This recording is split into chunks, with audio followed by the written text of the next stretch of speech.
SSC result তোমার যদি খারাপ হয়ে থাকে তাহলে এই ভিডিওটা তোমার জন্য। এই ভিডিওতে আমি তোমার সাথে 5টা কামব্যাক প্ল্যান শেয়ার করব, যেটা ফলো করলে এইচএসসি তে তোমার কামব্যাক হবে 100তে 100। নাম্বার 1, রেজাল্ট নিয়ে ওভারথিংক করা বন্ধ করে নতুন টার্গেট সেট করো।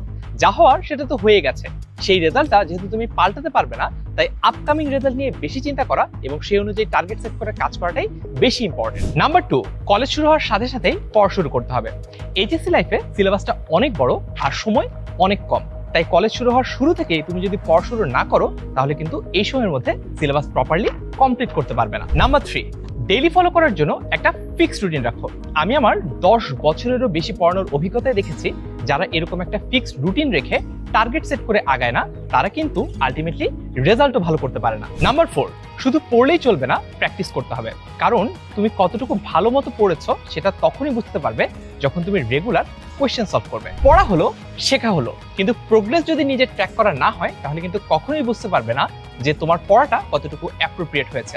তাই রেগুলার নিজেই নিজের পড়াটাকে ট্র্যাক করতে হবে যাতে কখনোই ট্র্যাকলেস হয়ে না যাও। এই 5টা প্ল্যান ফলো করলে এইচএসসি তে তোমার কামব্যাক কেউ ঠেকাতে পারবে না।